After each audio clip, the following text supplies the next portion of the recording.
Hey, it's Seth, and this is Akimbo. Well, actually, it's not Akimbo. It's a promo for Akimbo, because one thing we know is that the people who are most likely to listen to a new podcast about ideas, about culture, about making an impact, are people who already listen to really cool podcasts, sort of like this one. Search for Seth Godin in your favorite podcast listener or visit sethspodcast.com. See you there. Before we get started, a quick warning, there's some swearing in this episode. Okay, we are entering the house. Leaving the bedroom. It's about 8 in the morning on Wednesday, and I'm making my way through Providence Lodge, the big cabin we stayed in last night. All the lights are out. I'm trying my best to be quiet, but it's the kind of home that creaks no matter how light you step. People asleep on all the couches out here. It's kind of cute. When I went to bed last night, most of the writers were still awake. They worked late, some of them just setting their laptops on the ground and drifting off to sleep on the furniture.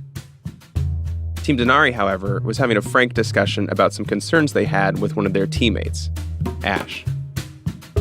Ash has been at the center of a lot of Denari's problems. There was the argument about being a dysfunctional team on Monday, and later that conversation about choosing a CEO. And late last night, the other members of Denari talked about whether he should even be allowed to stay on the team. From what I've gathered, a lot of this centers around a conflict with Ann Gale, the sophomore from Mount Holyoke. This tape is from when we talked on Monday. What's heck? I have no idea where the hell I'm going. I have no idea where I'm going to be in 10 years. I have no idea where I'm going to be in a year. I have no idea where I'm going to be in 5 days. Apparently, Ash said something about how Ann Gale was expressing opinions. Something to the effect of, you're really young and you don't have enough experience to make big decisions for the team. Ann Gale saw this as a personal attack, but Ash saw it as feedback, nothing more. Team Denari wanted to talk with Ash in private last night, so this morning, when Ash wakes up, I pull him aside to ask about the meeting. He still seems pretty tired. So I noticed last night that the team was having a meeting and they woke you up for that meeting. Yeah. Do you want to talk about that at all? What happened there? No, I mean, they just wanted to make sure that everyone is on the same page. They wanted to resolve as many conflicts as possible. So, I think they voiced some concerns, and I heard them loud and clear. So, to avoid lack of productivity, we should really try to put our differences aside. So. And you feel like whatever was said in that meeting, you feel like you heard them and you're working through how to process them? Yeah. I mean, obviously there are things that I did disagree with, and I will keep on disagreeing with. If I said something, then I believe in it. Ash doesn't seem to think this interaction with Ann Gale was particularly serious, more that other people made it serious. But he also knows he doesn't have much of a choice but to make things work with his teammates. There are usually many options. Not in this case. One of us can't just leave. That's not what I'm planning to do, for sure. So, I want to work through this. We'll just see what happens. You having fun still? Relatively. Relative to what? Relative to the situation they were in. So, relatively.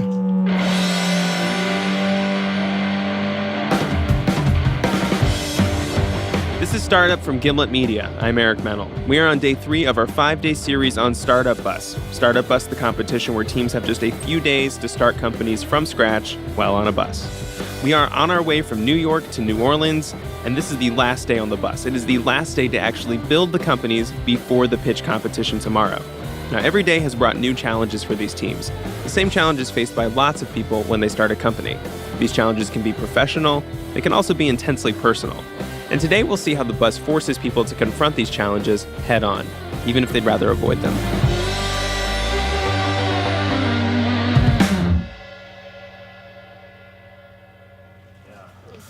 Back on the bus. Everybody loves the bus. Don't be mean, Eric. I love the bus. I am one with the bus. Stockholm Syndrome. So here we are, Wednesday. We get on the road about 9 a.m., leaving from the mountains of western North Carolina, heading south toward Atlanta. The bus itself is starting to look and smell more and more like a college dorm room. There are junk food wrappers in the aisle, discarded Red Bull cans in the crevices between the seats. People have been in the same chairs long enough that if you sit in the wrong place, the cushion doesn't quite conform to the shape of your butt. Nothing, dude. Nothing I drink will ever fit these damn cup holders. Once we hit the highway, I make the rounds to see how the different teams are doing heading into the day. Team Fishly, the email phishing app, they've actually got a working product now that other people can test out. They launched an ad campaign on Facebook yesterday to try to attract users, and I asked how it went, how many people clicked through. Here's Alex Romero, the developer who came up with Fishly. The Facebook campaign was a $65 mistake. We were looking at the traffic, and we had 65 clicks from Facebook. I was excited, and then we looked at our Google Analytics, and it was 0. I was like, what just happened? Apparently, when Alex set up the ad, he directed it to the wrong URL. He set it to https://fishly.io. The problem is they'd registered a different address, http: without the S. Which meant that all the traffic went to a page that doesn't exist. They click on the link, but they go nowhere. Yes, $65 typo, man. There's no other way of saying it, man. Across the aisle, Daisy is quietly plugging away. The window by their table is covered with a curtain of Post-it notes outlining the different tasks for the day. What do you need from us to help you get your job done? The design stuff. The design stuff, I'll probably incorporate the design stuff later rather than sooner. And toward the front of the bus is Denari. Now, last night, on top of working through the situation with Ash, they also decided to elect a CEO. They asked Colleen Wong to do it. She agreed, and today she's really settling into the role. Right now, she's helping Adam, the dad from Cleveland, focus the team's pitch. They want to show that Denari is not just about blockchain technology. It's also about helping people and NGOs. When we do get to the pitching, I just want to clarify the stuff with the NGO part. Yeah, I get way too fuck everything else except blockchains. But no, you're right. It's not like that. All right, we'll talk about it, but keep coding. Don't want to distract you guys.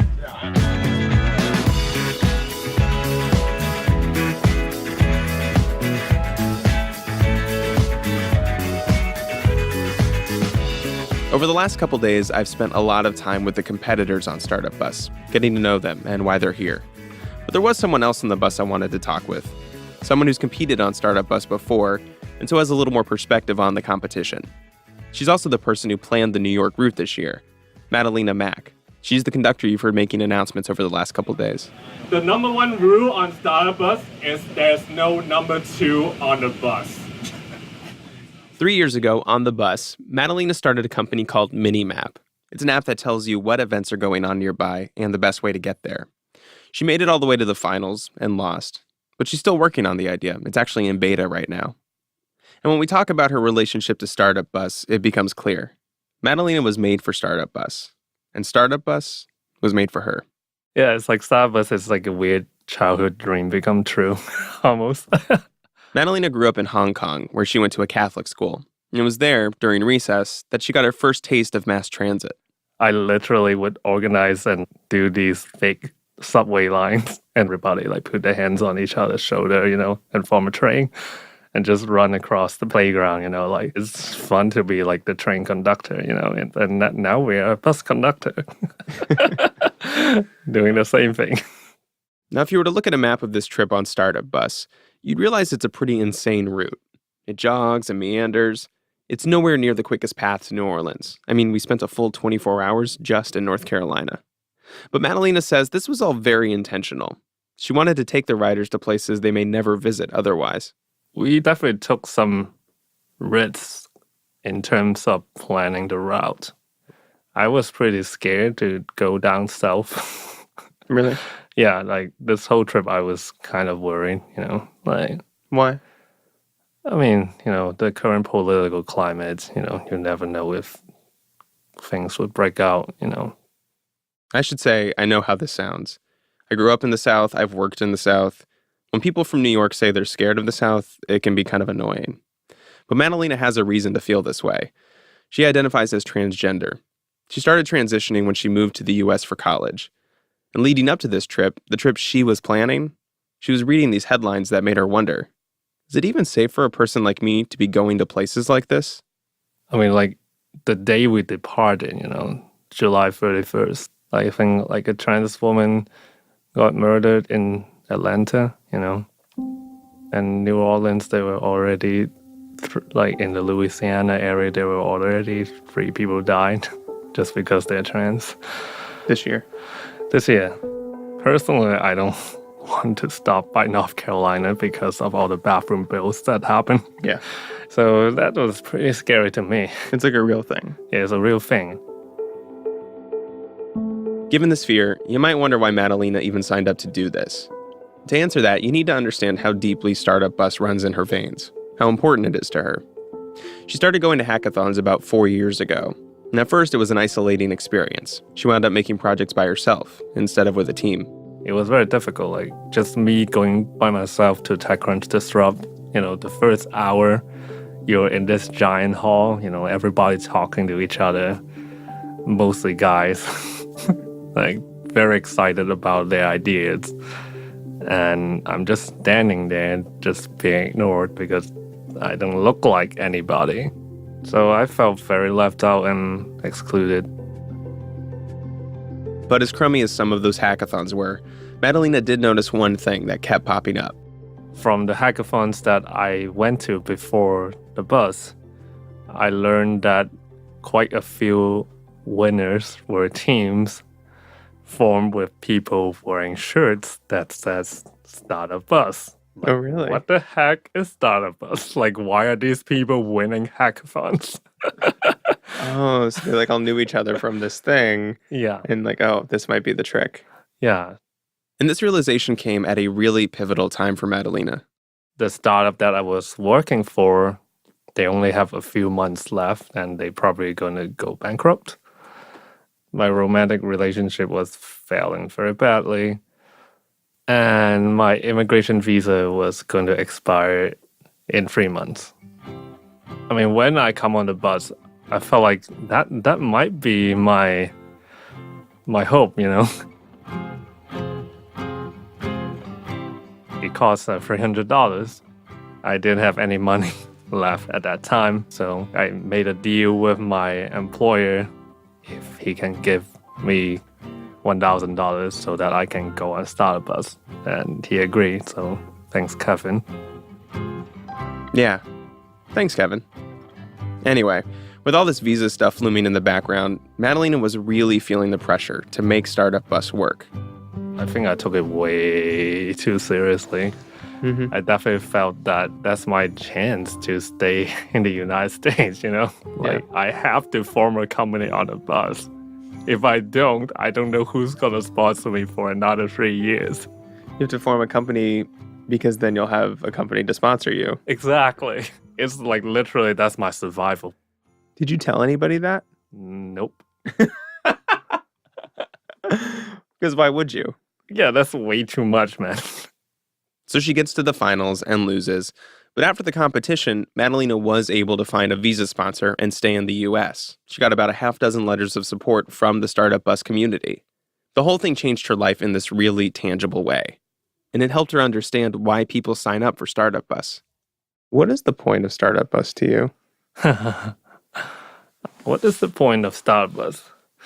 I mean, what is the point of life? All right.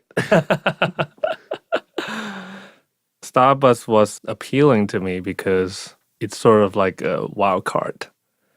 And I know that I need to break out of my mode, but I don't know how to. I think to throw a wild card at yourself is one of the many ways to do that. Actually, one of the most effective ways of doing that.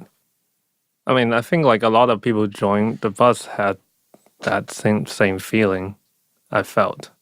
That they want to be dealt a wild card, that they want to be pushed to the limits so that they can break out of their own modes. They want to be something more than who they think they can be. It's not about the bus, it's about learning something about yourself. When Madalena said this, I thought of Adam, the dad from Cleveland, who was working a dead-end insurance job, but now feels like blockchain is his chance to leave a lasting impact on the world.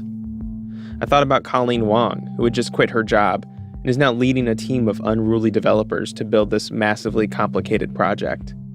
I thought about Ann Gale, who had thought their life was set in stone, med school or bust, until they got involved in tech. And I thought about myself and why I was starting to feel so connected to these people. When I first heard about StartupBus, I thought the idea was insane, a recipe for total disaster.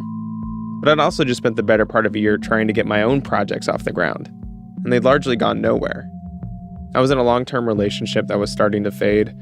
I was unhappy, and I couldn't figure out what to do to change any of that. I needed a wild card. So a week on a bus with a bunch of strangers with big ideas, I mean, why not? If you don't like the direction your life is taking, why not set out on a journey where you're totally blind? Who knows what you'll bump into?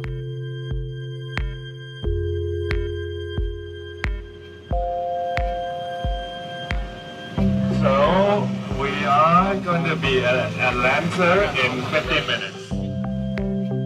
After the break, the teams get a harsh reality check from some business owners down south. And I check back in with Ash to see where things stand with him and the rest of Denari.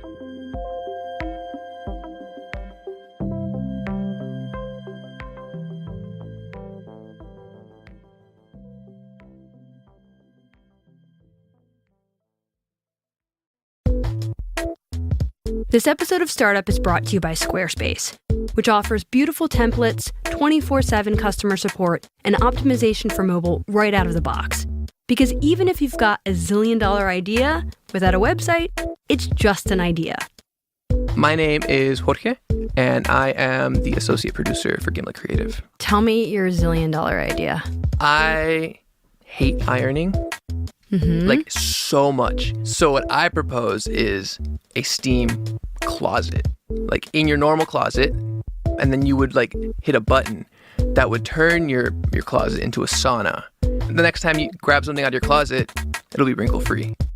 And full of mold. Maybe. I mean, I haven't figured out all the science yet. There could be a window. There could be, like, a vent, you know, similar to, like, your bathroom. And also, it could double as, like, a personal sauna. You can just hang out in your closet and just, you know, de-stress a little bit. If you've got a zillion-dollar idea, you're going to need a website to make it a reality. A website from Squarespace. Go to squarespace.com for a free trial. And when you're ready to launch, use the offer code STARTUP to save 10% off your first purchase of a website or domain.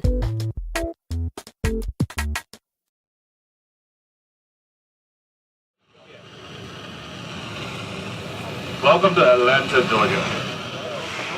It's almost noon by the time we make our last major stop of the trip, downtown Atlanta. We're at another co-working space, and the teams are about to pitch to some local founders. And on the face of it, it's not so different from our stops in DC or Charlotte. But this stop will actually be much more challenging for the teams. It's their last chance to practice the pitches with actual founders. Founders who, it turns out, will give them crucial feedback. The space is called Digital Undivided. It's an incubator program specifically for Black and Latino women. It was founded in 2012 and has helped launch more than 50 companies founded by women of color. Inside the building, the walls are lined with Shepard Fairey-style prints of women from diverse backgrounds. There's a giant poster of Shirley Chisholm's 1972 presidential campaign. People settle in as Madalena gives a welcome. Thank you so much for being here, everybody, and thank you so much to Digital Undivided. Let's have our pitching begin. The first team is Daisy.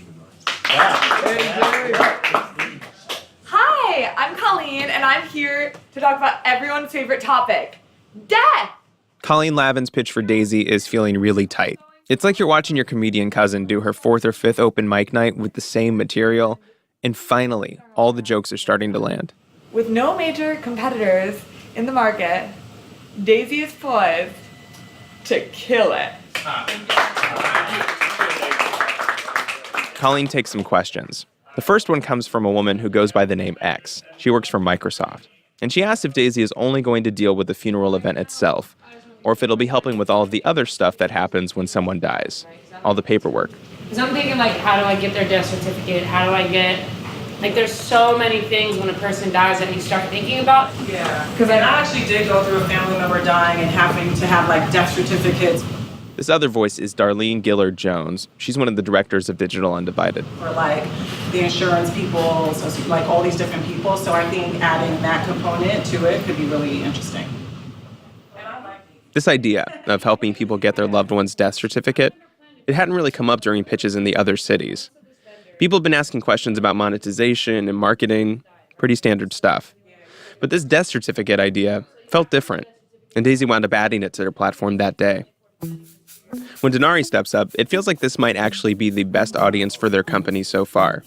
X, the woman who's been asking questions, is a co-founder of a blockchain company, so she understands the technology and its value. People want to help people, and right now, the platforms that exist to allow people to give money, they're flawed systems. Colleen Wong starts by outlining the problem. GoFundMe only exists in 19 countries, she says. That means 177 countries don't have access to that kind of fundraising. There are people everywhere who need money, want money, to live their lives, to help other people. It's more pulled together than their other pitches so far. But the questions they get from the panel are tough. X, the judge, she raises a point that hasn't really come up at the previous stops. What about financial regulation? And you are talking about now securities exchange over multiple countries. Maybe there are reasons why GoFundMe only deals with 19, which I haven't heard you guys say. Is it just because they don't want to? Because that's kind of what it comes off as. It's like, hey, you know, GoFundMe is the largest one. They're only in 19 countries. It's like, why is that? All right. Great. The stop in Atlanta is a stark reminder. These teams are actually trying to build working companies, and there are things that still aren't working. The pitch competition starts tomorrow, and there is still a lot to do.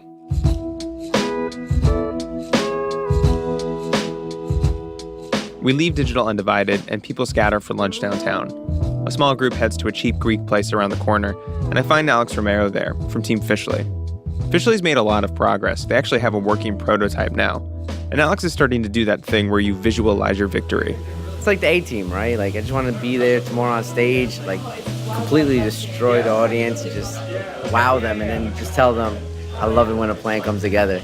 And I just want to say that. Like, if you come to me and tomorrow I get to say that, oh. Is it A-Team? Is it A-Team? I love it when a plan comes together? I don't know. No one watched A-Team?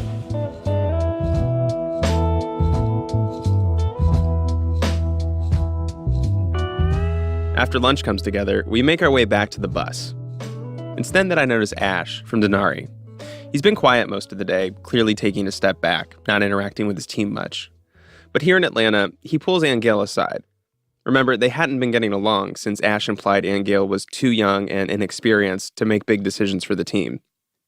While we're waiting to get on the bus, I see the two of them talking by a light pole, maybe 10 yards away. I can't tell what they're saying, but it looks calm and professional. I eventually had a chance to sit down and talk with Ash about it, and about this question of what makes something a personal attack rather than professional feedback. I asked him how he determines where that line is.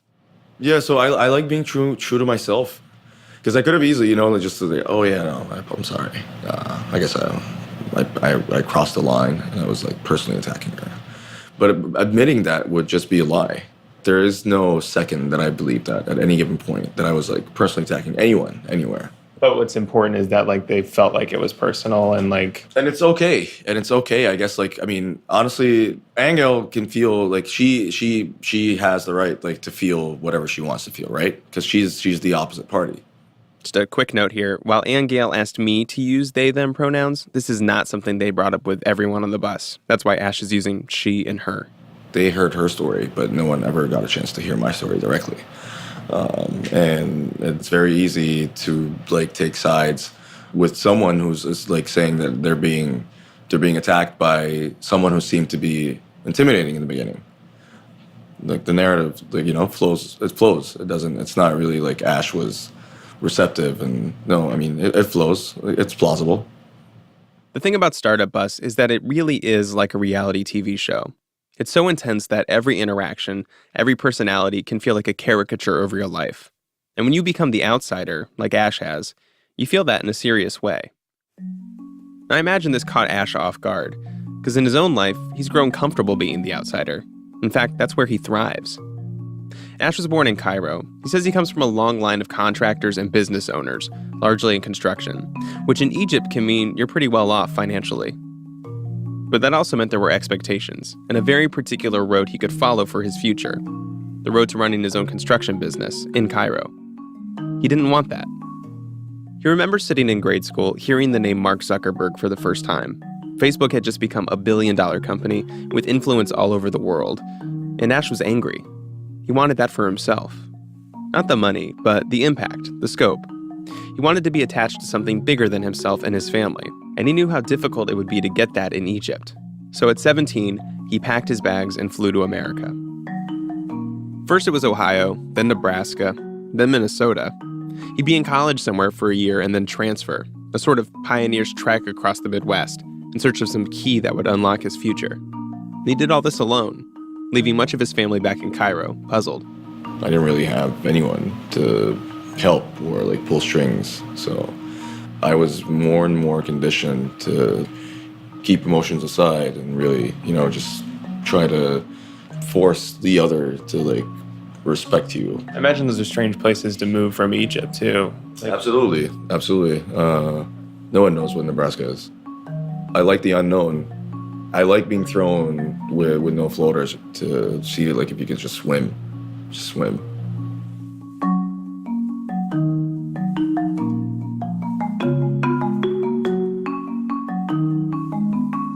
This was the moment I really started to understand why Ash is the way he is. I think there are usually two ways to respond to being alone in a place. You can put a lot of trust in the strangers around you, assuming they'll look out for you. Or you can put that trust in yourself and go it alone. Ash seems like the latter to me. He likes being thrown into the unknown as a way of pushing his own limits, to see what he is capable of. I asked him about that moment in Atlanta, when I saw him talking with Ann Gale by the light pole. In Atlanta, I did take Ann Gale on the side, and I did give her a quick idea about how I rethought everything, and that I think perhaps I might have been a little bit rough in giving that feedback, and perhaps that's where the misunderstanding came in. But I also made it very clear that like my feedback is not different. Maybe the delivery, I failed at the delivery right there, but I guess that calmed things a little bit down. Like she thanked me for at least revisiting that and trying to reflect, I guess. I talked with Ann Gale about this, and they said things did get much better after the talk with Ash. The two of them started joking, they were sending memes to each other. Ann Gale also felt like the questions Ash raised about age and experience were just less relevant by day 3. At this point, Ann Gale had designed a beautiful front end for Denari, and the rest of the team loved it. Before we wrapped up, I asked Ash if he learned anything going through all this stuff with Denari. I think it's really just more of a reinforcing of a concept that I've always believed in. The people you choose to work with. This is what will make or break anything. It's not the idea, it's not the technology, it's not the, the business solution that you've came up with, it's not the revenue model, it's none of that. It's the people you choose to work with. And if that is not 100% working out, nothing will. Can I ask how old you are? Yeah, sure. I'm 23. I'm turning 24 in a week. Yeah. What things do you feel like you still have left to learn? A lot. Everything. I know I might have come off like giving strong opinions about things, but no, I'm truly self-aware of my shortcomings, which are a lot. There's so much out there still to learn. Really, the more you know, the more you realize I don't know shit.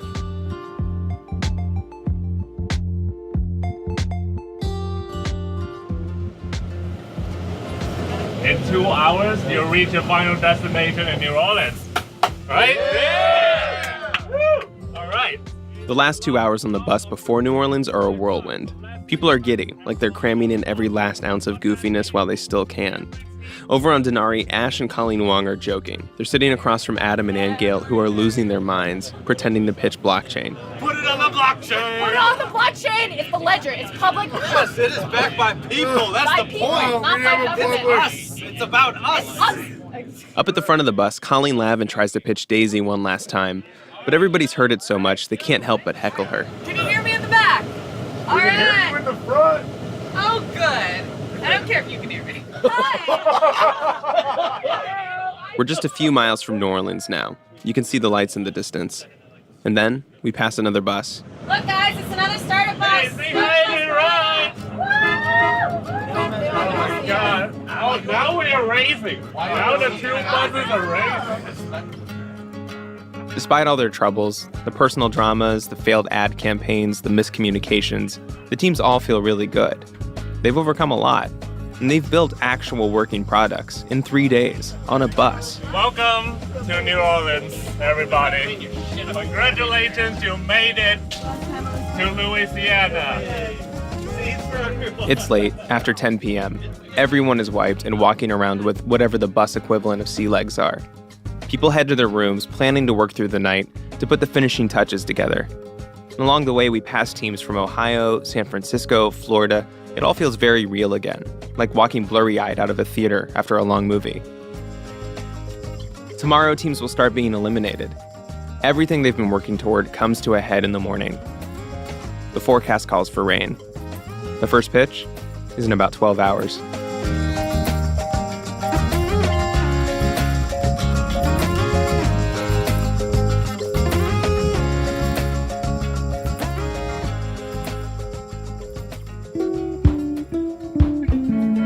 Roll, bus, roll, take me off. A rolled sweatshirt makes the window soft. If I fall asleep, don't wake me up. Roll, bus, roll, take me up. Startup's regular host is Lisa Chow. This episode was produced by Bruce Wallace, Luke Malone, Simone Polanen, Amy Standen, and Max Gibson. Our senior producer is Molly Messick. We're edited by Annie Rose Strasser. I'm Eric Mennel. Our theme song is by Bobby Lord. Bill Buildings wrote and performed our special ad music. Roll Bus Roll is by Jeffrey Lewis. For full music credits, visit our website, gimletmedia.com/startup. Andrew Dunn and Mark Wilkening mixed the episode. Special thanks to Alex Bloomberg and Emmanuel Berry. To subscribe to Startup, go to Apple Podcasts or wherever you get your podcasts and leave us a rating. 5 stars, 6 stars, 10 stars. Yeah, that's way too much, man. Find out more about the show at the Gimlet Media website, gimletmedia.com. While you're there, you can see the special episode art we have for this series, thanks to illustrator Josh Kramer. You can follow us on Twitter at Podcast Startup. Thanks for listening. We're back tomorrow.